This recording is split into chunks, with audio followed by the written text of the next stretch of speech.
Your friends are having fun without you. Intentional, premeditated fun. Hey there, I'm Permanent DM. I'm the creator of All Mice Die, and today's topic is about the fear of missing out and how it affects our D&D games.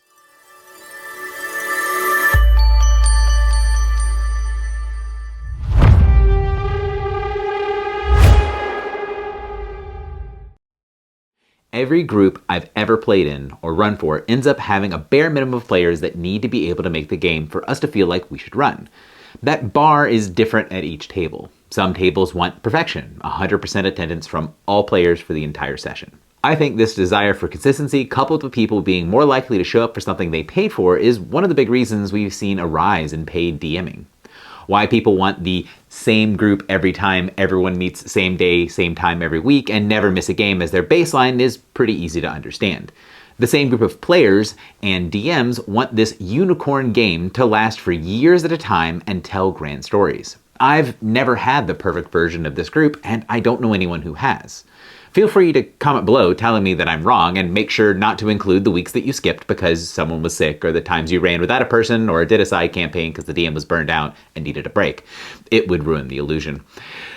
The scheduling boss is a real boss of D&D, and the desire to get everything perfect, and even more, treating this style as if the one true way, gets in the way of having good games. We submit to the scheduling boss because we don't want to miss part of the story, and we don't want our friends to miss part of the story, and we don't want the DM to stress out by having them build an encounter for 6 and then only 4 people show up. I'm not going to say this video will solve all of these problems. I can, however, offer a path forward in being able to know the problems and some of the solutions that might help you through this wonderful hobby of ours. We don't want to miss out on the story. Sometimes this is a deal breaker. What fuels me at the table is the drama built into my character arc, and I need to be there for every beat. But every beat that's important to you is not every possible action that can be taken, right? How often do you find yourself making checks to not pee on your shoe, or narrate exactly how the acorn goulash is settling in your stomach? This game is built on the idea that it's a story, and every story is a highlight reel of reality told within certain parameters. Consider what the highlight reel of this character looks like and what is and is not included. You might find yourself a bit more flexible than you thought otherwise. I'm not suggesting that you don't show up at all, but the idea that we are already skipping over vast swaths of the in-game reality to focus on the important bits can help mitigate things when you or one of your fellow players misses a session. Speaking of our fellow players, we don't want them to miss out either. Partially because this is a fun thing we're doing together, and the fun is derived from the group, but also because their character is part of the group dynamic and the resolution of the story. Both the player and their character add to the experience. Sometimes it really matters that a specific person is there in the story, but is it vital that the person you are bantering with is exactly that character and player every time? Maybe for some things, but unlikely for others. Unless you're playing conjoined twins as PCs, in which case either this isn't a problem or it's time to get out the magical chainsaw. What I'm saying is you consider what you get and what you need from the other characters and players as broadly as possible. This helps even when everyone shows up because you're much more likely to engage with everyone around you and with the NPCs. As far as your DM, depending on style and experience and system, they might have a lot or very little of the script written ahead of time. Last session, we ended at the start of the audience with the Arcanist, who Corinne knows was the one responsible for her brother's execution. This confrontation has been coming for weeks now, and she has a cold and would rather stay home than make everyone else sick. Not being patient 0 is a good thing to go over in your session 0, but it would feel terrible to run without her. Or if the group found their way into the Bandit Lord's hideout, slipped into the back, and rappelled down the waterfall to take him by surprise, you have the whole thing planned out. The group knows the Bandit Lord and his 6 henchmen are ripe for the taking, but now the fighter and the rogue can't make it. You know, and they know, this fight is supposed to be the Bandit Lord plus 6, and the group's plan to take them head on with a chance of succeeding when there were 6 players, but with 4, and only 2 of the melee combatants have de-rezzed. This might end up being a bloodbath in all the wrong ways. Do you remove bandits? Have the fighter controlled by the wizard and hope they don't get killed while the player isn't there? We really want this to be a cool moment for the campaign and a high point of everyone's highlight reel, but will it feel epic if someone isn't there? Worse still, would them not being there lead to failure all because we have lives?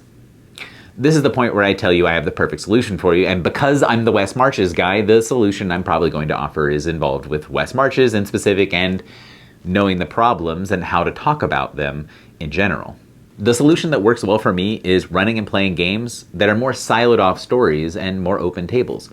In All Mice Die, the default way of playing is built in with these issues while still letting you play more than twice a year by making it West Marches.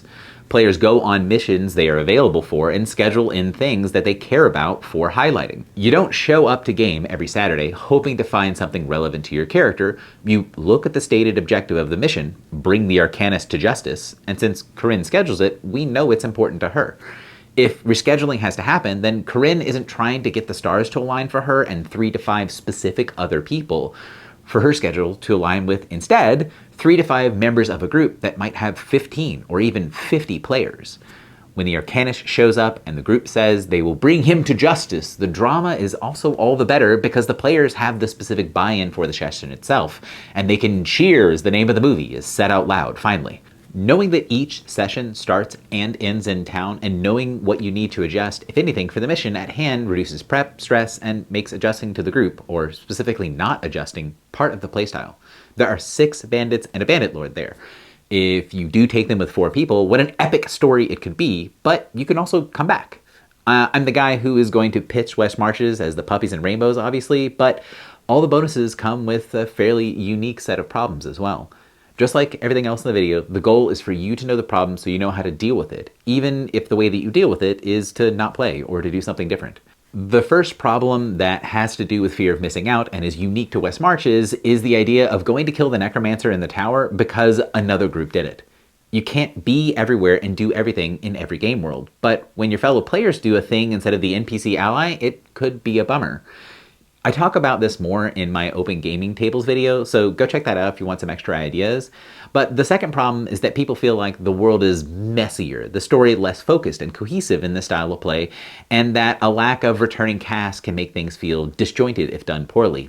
And they're right. If you run it poorly, it is going to cause problems.